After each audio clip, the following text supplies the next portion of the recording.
Hello guys, today's episode is about having something to fight for. Having something that you want so much that would make you overcome all the challenges. Guys, I really feel what I'm talking about here is so valuable, especially when you've got dyslexia. This is probably oftentimes one thing we need to motivate us and pull us out of the hole that we feel we are in. Guys, I hope you enjoyed today's episode, and please subscribe, please share, please comment, so we can help grow the podcast and get it to people who need it. So the big question is this: how can dyslexics like us create a place, a community, a tribe where people at any stage of life can come and solve any challenge, amplify their strengths, and ultimately help them become who they were meant to be, or in other words, conquer their dyslexia? That is the question, and this show is the answer. My name's Theo Goff, and welcome to the Conquering Dyslexia podcast. What's happening, guys? I hope we're doing good and alright. Today, I want to talk to us about why a dyslexic needs something to fight for. Why a dyslexic person needs something to go against, for a reason to go through the struggles. Now, a part of the reason why I want to speak about this today is I've been doing a lot of work really recently about putting together these kind of steps that will be really useful for people to conquer their dyslexia, to take it to something that's a massive disadvantage and really limiting in their life, so it can turn it around into something that's motivating, something that empowers them in moving forward. And now this what I want to say step, because I want to make it like these 12 steps. And this step, having something to fight for, or basically create an exciting future, I didn't have before. You mean like I created these steps years ago, and this thing this thing I didn't have before, and it's like a new thing I really realised.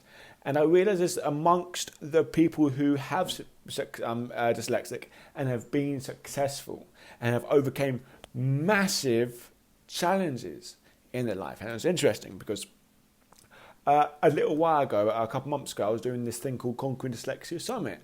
And basically a year ago, I thought, okay, it'd be a good idea if I get all these amazing people, like experts in their own little niches about dyslexia, and bring them all together. I mean, these are people, who loads of people from all around the world. Because dyslexia is different in all different areas in the world. They know, they don't know. People fighting for awareness, people fighting for getting tested, all these different things. Bring them all together, and these are experts on parenting people with dyslexia, expert on you being dyslexic yourself, growing up in a tough environment. I mean, we're all experts to that to some extent, but some of us, are really take a lot of time building a framework on that in the workplace, the dyslexic or neurodiverse people in the workplace. And from all these different areas, as parents and all these sort of other people, but all these people in different areas come together, and they're kind of sharing their view, sharing their knowledge, and basically how I sort of pit here and sort of like choreographed it is I would get these people on, firstly speak about their story, the struggles they faced, how they are now, what the lessons they learn, and then speak about that area of expertise, how to get someone who hated their job, got bullied, got discriminated against, and then going through a system that they would teach and they taught in the summit, so you can be up thriving, so you can do everything that they speak about and they know through their experience and through their through their time helping other people. And it was truly, truly, truly amazing. All these people said about their could be a lot of times heartbreaking stories, but then how they came back after that heartbreak, after those really trying times to become a doctor, things.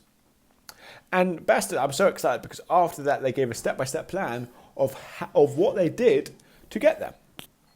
But something really struck me is that all these people, they went through massive struggle, and I'm looking at them, hearing the amount of times they fail to do something. They fail.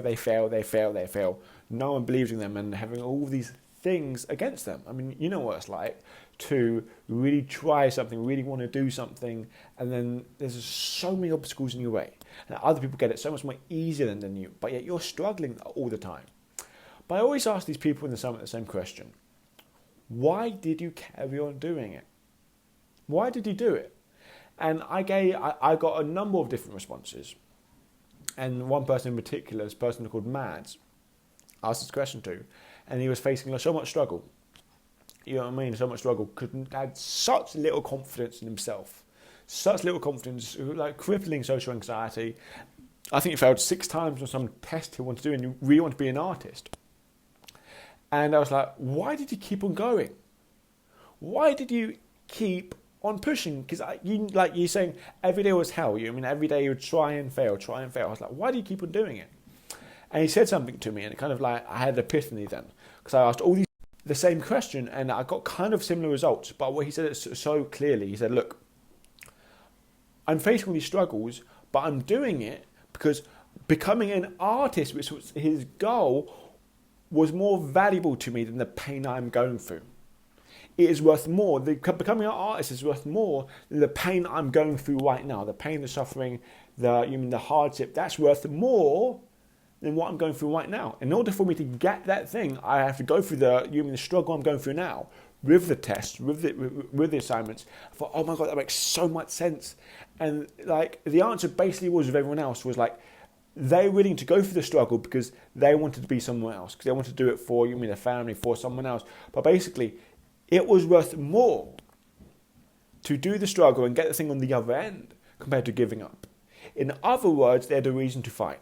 They had a reason bigger than the moment. They had a reason bigger than the struggles they are going through, and that's what made them keep going. That's what made them keep pushing forward, keep trying and failing, keep on doing that thing.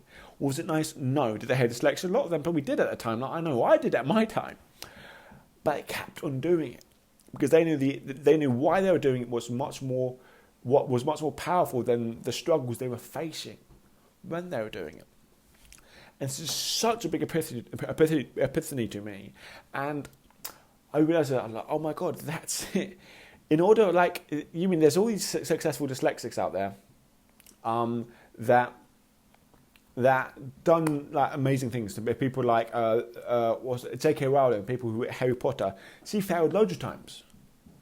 You know what I mean? She failed writing a story. I think 7 publishers rejected her. Till she came to the 8th publisher and became a billionaire from writing stories. She would not give up. And do you think she could have written imaginary stories if she didn't have this dyslexic mind? No. Do you think that she would have kept on going even though she failed lots of times? If she weren't dyslexic, won't have an education of trying, failing in the past? I would put money on that she wouldn't, because she so many different things, but yet she kept on doing it and kept moving forward. That's an example. A person like, let me rattle off a few more names. Walt Disney, the guy who invented the light bulb. What's his name? Tom Edison, Steve Jobs, Albert Einstein, and many more famous dyslexics. What do they all have in common? Yes, of course they're dyslexic, but they had something more than their struggles. They had something that they valued more than the struggles they were facing with right now. Did they face struggles? Of course. Was it all to dyslexia? Of course not. But the fact is that the only thing that kept them moving them forward is they wanted something else that was more valuable than the pain they were going through. So guys, for example, if I gave you the best tools, the best strategies, the best help in the world, but yet you didn't want to use it, but yet you didn't want to go through any pain, but yet there was no light at the end of the tunnel, and yet there was nothing you could see, there's no reason for fighting, you wouldn't use any of the tools to nearly its fullest extent. Because let me tell you something that's true. Life isn't easy, especially life having dyslexia and all the challenges that happen. It's not easy. All the help, all the technology, all this, all that will not stop all of the struggles of dyslexia. Never, ever, ever. Why? Dyslexia makes your brain wired different than everyone else. That means communication is hard, navigation is hard, all these different things you can find challenging. Obviously at different degrees, and people find small things challenging than others. But we find things challenging, and no matter all the help in the world, we will not find things as easy as everyone else.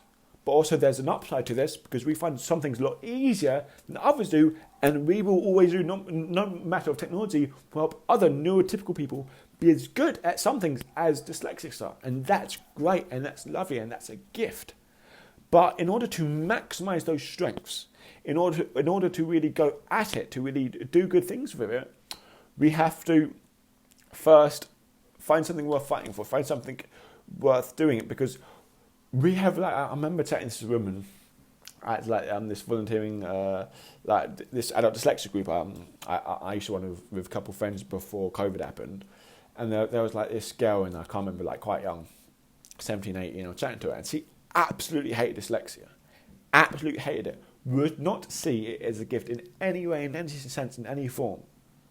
And the reason why she hates it, obviously, meaning a bad environment growing up, loads of really bad experiences, and loads of people saying negative things.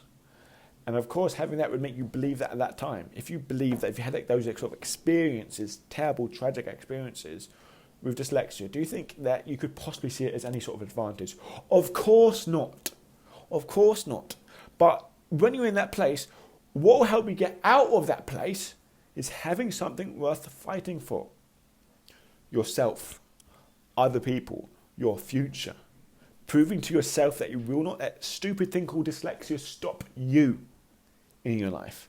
Proving to your mum, proving to your dad, proving to that person that they are not right when they call you dumb, when they call you stupid, that they are not right.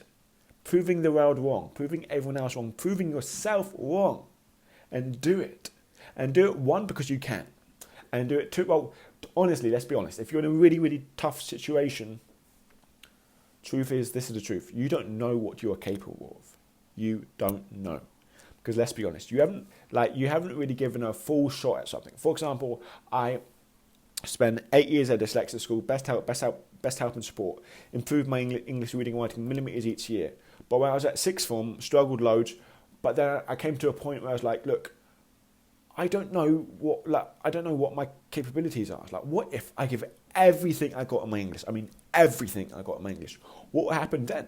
My true answer is I didn't know what would happen if I give it everything I got. Because truthfully, I never gave it everything I got. Not just in little lessons, but you mean having unstoppable psychology, really realizing that you mean the sky's the limit for the amount of hard work you're doing, all these other things.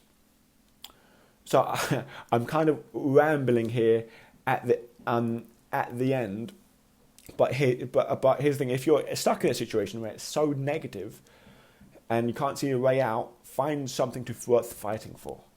Find something worth fighting for. And the way you really do that is realizing, look, you can even have a new option. You can choose to do something else. And the way you really do that is having a role model, finding someone else who's been where you have been, and to work hard to really get to where you want to go. And that's really how you got to start that sift in your mind, saying, okay, this person, Theo here, this person, you mean whoever there, like Walt Disney, whoever, like who's had the same struggles that I've had, but they've overcame it and they've improved it. 20% of the population is dyslexic. Of course, someone has had the very similar struggles that you and overcame them. Of course, the people that have the same struggles as you and have not overcome them. Who do you want to be? Your choice. And you've got to look at the people that have been successful, saying, if you can do it, I can do it. Why? Because you're human, I'm human, we can both do it. And that is the truth. That's what you've got to do, guys. Really realizing it. And in my I'm formatting this bit in a big slideshow, but after I talk about all this, there's a little goal setting thing that I do. Okay, so you want to reach that goal, whatever it is, proving people wrong, whatever. And there's a couple of things you have to do. You have to know the goal specifically. Number two, you have to have very strong reasons to do it, and those reasons will pull you through. Number three, you have to have an action plan to do it. What are your actions to achieve that thing? What are your actions to have something that's worth more than struggles, and how you can keep on doing it, and reviewing the action plan. That's the fourth step. Reviewing the action plan, saying, okay, are my actions I took aiming me closer or further away towards my goal? Yes, keep doing them. No, change your approach and keep on changing your approach until you get the goal. It's like, how long would you give a baby to learn how to walk? Would you give it once or twice until you quit? You're not a walker. No, you'd say keep on trying until he or she walks. No wonder why everyone else in the world walks. That's what you have to keep doing with getting that goal. Keep trying until you get it. Anyway, guys, I hope you enjoyed today's episode, guys, something I'm very, very passionate about, and I really want us to really hear and take into account in the advice when it comes to dyslexia, because this is important. If you have nothing to fight for, you would have no reason to imply the things that you learn about dyslexia. Anyway, guys, hope you have an amazing day. See you guys later.